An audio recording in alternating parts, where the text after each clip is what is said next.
আসসালামু আলাইকুম বন্ধুরা, কেমন আছেন সবাই? চলে এলাম আরও একটি গরম গরম স্মার্টফোনের রিভিউ নিয়ে। আজকের স্মার্টফোনটি হল স্যামসাংয়ের বহু প্রতীক্ষিত গ্যালাক্সি A57 5G। এই সিরিজ মানে স্যামসাংয়ের হিট মেশিন, কিন্তু এবার নাকি বড়সড় পরিবর্তন নিয়ে আসছে।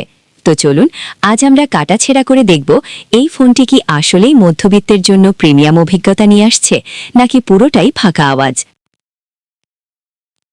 ডিজাইন। প্রথমেই আসি ডিজাইনের কথায়, আর এখানেই স্যামসাং প্রথম ছক্কাটা মেরেছে। ফোনটা হাতে নিলে আপনার মনে হবে, আরে এটা কি ফোন নাকি মাখন। মাত্র 6.9 মিলিমিটার পাতলা। এর পেছনের ক্যামেরা ডিজাইনটা আবার বড় ভাই S26 আলট্রা থেকে ধার করা। সব মিলিয়ে হাতে ধরলে একটা প্রিমিয়াম ফিল আসে। তবে সাবধান, বডিটা যেহেতু গ্লাস, তবে একটা প্যারা আছে। এর গ্লাস বডিতে হাত দিলেই আঙুলের ছাপ বসে যায়, তাই সুন্দর একটা back cover must. Colour variance. রঙের ব্যাপারে স্যামসাং বরাবরই খুব রুচিশীল, এবারও তার ব্যতিক্রম হয়নি। ফোনটি আসছে 3টি দারুণ রঙে: ক্লাসিক গ্রাফাইট, শান্তশিষ্ট আইস ব্লু, আর আমাদের টিকটকার ভাই বোনদের জন্য এক ইচ্ছা লেমন গ্রিন। প্রতিটি রঙেই একটা মেটালিক ভাব আছে, যা দেখলে মনটা জুড়িয়ে যায়। লেমন গ্রিনটা কিন্তু সেই লেভেলের জোস। প্রাইস বা বাজার মূল্য। আচ্ছা, এবার একটু পকেটের কথায় আসি। যদিও অফিসিয়াল দাম এখনও আসেনি, তবে চারপাশের ফিসফাস শুনে যা বোঝা যাচ্ছে, তাতে বাংলাদেশের দাম প্রায় 60,000 টাকার আশেপাশে থাকতে পারে। জি, ঠিকই শুনেছেন, 60,000। আর সবচেয়ে বড় জোকসটা কি জানেন? এই টাকায় আপনি শুধু ফোনটাই পাবেন, চার্জার কিন্তু বাক্সে নেই। ওটার জন্য আপনাকে আরও বাড়তি টাকা গুনতে হবে। স্যামসাংয়ের এই পলিসি দেখলে মনে হয় তারা চায় আমরা ফোন চার্জ দেওয়ার জন্য প্রতিবেশীর দরজায় কড়া আনি। লঞ্চ ডেট, ফোনটা কবে হাতে পাবেন তাই তো? ঘোষণা বা অ্যানাউন্সমেন্ট হয়ে গেছে মার্চ 25, 2026-এ, আর আমাদের হাতে এসে পৌঁছাতে পারে এপ্রিলের 10 তারিখের দিকে। তাই এখন থেকেই টাকা জমানো শুরু করুন, অথবা আব্বু আম্মুকে কনভিন্স করার নতুন কোনো স্ক্রিপ্ট লিখে ফেলুন। নেটওয়ার্ক। নামেই যখন 5G, তখন নেটওয়ার্ক নিয়ে চিন্তা নেই। ভবিষ্যতের হাই স্পিড ইন্টারনেটের জন্য ফোনটা একদম রেডি। 4G, 3G তো আছেই, এমনকি এতে সিম ব্যবহারের সুবিধাও থাকতে পারে। মানে এবার সিম কার্ড হারানোর ভয়টাও শেষ। বডি ও বিল্ড। এবার আসি বিল্ড কোয়ালিটির কথায়। এর ফ্রেম অ্যালুমিনিয়ামের, আর ওজন মাত্র 178 গ্রাম, মানে বেশ হালকা। সবচেয়ে বড় ব্যাপার হলো এর IP68 রেটিং। সোজা বাংলায় বললে, ফোনটা নিয়ে আপনি সুইমিং পুলে ঝাঁপ দিতে পারবেন। মানে 30 মিনিট পর্যন্ত 1.5 মিটার পানির নিচে থাকলেও এর কিছু হবে না। আর সামনে পেছনে দুই দিকেই আছে গরিলা গ্লাস ভিক্টাস প্লাস। ফোনটা হাত থেকে পড়লে আপনার হার্টবিট বাড়ার আগেই ফোনটা হয়তো হেসে বলবে, চিল ব্রো। ডিসপ্লে। ডিসপ্লের দুনিয়ায় স্যামসাং হলো বস, আর এই ফোনেও তারা বসিং দেখিয়েছে। 6.7 ইঞ্চির সুপার অ্যামোলেড প্লাস প্যানেল, যার পিক ব্রাইটনেস 1900 নিটস। মানে ভর দুপুরে মরুভূমির মাঝে দাঁড়ালেও আপনি স্ক্রিন পরিষ্কার দেখতে পারবেন। 120 হার্টজের রিফ্রেশ রেট থাকায় স্ক্রোলিং হবে একদম মাখনের মতন। তবে একটা দুঃখের কথা বলি, এই দামে রেজলিউশন এখনও ফুল HD+। যেখানে অন্য ব্র্যান্ডগুলো 1.5K ডিসপ্লে দিচ্ছে, সেখানে স্যামসাংয়ের এই কিপটিমিটা ঠিক মানা যায় না। আর ডিসপ্লের নিচের দিকের চিবুক থুক্কু চিনটাও একটু মোটা। প্রিমিয়াম লোকে এটা একটা ছোট্ট বাধা। প্ল্যাটফর্ম, চিপসেট ও OS। এই ফোনটি চলবে স্যামসাংয়ের নিজস্ব Exynos 1680 চিপসেটে, আর অপারেটিং সিস্টেম হিসেবে থাকছে লেটেস্ট অ্যান্ড্রয়েড 16। কিন্তু আসল চমকটা অন্য জায়গায়। স্যামসাং এই ফোনে টানা 6 বছরের সফটওয়্যার আপডেট দেবে।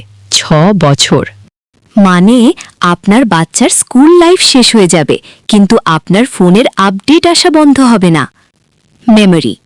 র্যাম আর স্টোরেজ নিয়ে কোনো টেনশন নেই। 8/12 জিবি র্যাম আর 128, 256, 512 জিবি পর্যন্ত স্টোরেজ অপশন থাকছে। তবে হ্যাঁ, মেমোরি কার্ড লাগানোর কোনো জায়গা নেই, তাই কেনার আগেই ঠিক করে নিন কত জিবি আপনার লাগবে। Main camera. ফটোগ্রাফি লাভারদের জন্য পেছনে আছে তিনটে চোখ। 50 মেগাপিক্সেলের মেইন ক্যামেরায় OIS থাকায় ছবি বা ভিডিও কাপাকাপি করবে না। সাথে আছে 12 মেগাপিক্সেলের আলট্রা ওয়াইড আর 5 মেগাপিক্সেলের ম্যাক্রো লেন্স। ছবিগুলো বেশ ভাইব্রেন্ট আর শার্প আসে, একদম টিপিক্যাল স্যামসাং স্টাইল। তবে এই দামে একটা টেলিফোটো লেন্স না থাকাটা বড়সড় একটা ধাক্কা। Selfie camera. সেলফির জন্য সামনে আছে 12 মেগাপিক্সেলের ক্যামেরা।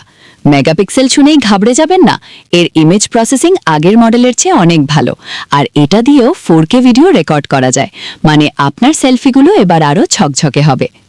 সাউন্ড, এতে স্টিরিও স্পিকার আছে যা বেশ লাউড আর ক্লিয়ার, আর ডলবি অ্যাটমস সাপোর্টের কারণে মুভি দেখার সময় মনে হবে আপনি সিনেমা হলে বসে আছেন। কিন্তু দুঃখের বিষয় হলো আমাদের সবার প্রিয় 3.5 মিলিমিটার হেডফোন জ্যাকটাকে স্যামসাং এখানেও বিদায় করে দিয়েছে। কানেক্টিভিটির সব আধুনিক ফিচার এখানে উপস্থিত: wifi 6, Bluetooth 5.4, NFC, USB type C 3.2। কি নেই!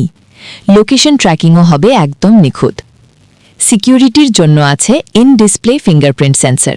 যদিও এটা S সিরিজের মতো আল্ট্রাসনিক না, কিন্তু কাজ চলে যায়। তবে আনলক করার সময় একটু ধৈর্য ধরতে হতে পারে। এছাড়া স্যামসাংয়ের বিখ্যাত নক সিকিউরিটি আর সার্কেল টু সার্চের মতো কিছু নতুন AI ফিচারও থাকছে। ব্যাটারি, এত পাতলা ডিজাইনের পরেও স্যামসাং এখানে 5000 mAh এর বিশাল ব্যাটারি ঢুকিয়ে দিয়েছে। এটা একটা ইঞ্জিনিয়ারিং মার্ভেল। সাধারণ ব্যবহারে ফোনটা আরামসে 1.5 থেকে 2 দিন চলে যাবে। চার্জিংয়ের জন্য আছে 45 ওয়াটের ফাস্ট চার্জিং সাপোর্ট, মানে 30 মিনিটে প্রায় 60% চার্জ হয়ে যাবে। যদিও এর চেয়েও দ্রুত চার্জিং এখন বাজারে সহজলভ্য। ভালো দিক ও মন্দ দিক, তো এক নজরে ভালো দিকগুলো হলো এর স্লিম ডিজাইন, IP68 রেবি, 6 বছরের লম্বা সফটওয়্যার সাপোর্ট আর অসাধারণ ডিসপ্লে। আর মন্দ দিক, বাজেট অনুযায়ী চিপসেটটা আরও ভালো হতে পারত। বক্সে চার্জার নেই, টেলিফোটো লেন্স নেই, আর চার্জিং স্পিডও আহামরি কিছু না। এবার আসি শেষ কথায়। আপনি যদি একজন হার্ডকোর গেমার হন এবং শুধু গেম খেলার জন্যই ফোন খুঁজছেন, তবে আপনার জন্য অন্য অপশান দেখাই ভালো। এক্সিনোস চিপসেট গেমারদের সবসময় পুরোপুরি খুশি করতে পারে না, কিন্তু আপনার কাছে যদি স্টাইলিশ লুক, সফটওয়্যার স্টেবিলিটি, দারুণ ডিসপ্লে, ওয়াটারপ্রুফ বডি আর ব্র্যান্ড ভ্যালু সবচেয়ে বেশি ম্যাটার করে, এবং আপনি যদি একটা ফোন কিনে আগামী 5-6 বছর আর ফোনের দোকানের দিকে তাকাতে না চান, তবে আপনার প্রথম চয়েস হওয়া উচিত এই স্যামসাং গ্যালাক্সি A57 5G। তো বন্ধুরা, এই ফোনটি নিয়ে আপনার কি মতামত? 60,000 টাকা দিয়ে কি এটা কেনা ঠিক হবে নাকি বোকামি হবে? কমেন্ট করে অবশ্যই জানান। আর ভিডিওটা ভালো লাগলে লাইক ও সাবস্ক্রাইব করতে একদম ভুলবেন না। দেখা হচ্ছে পরবর্তী কোনো রিভিউতে। খোদা হাফেজ।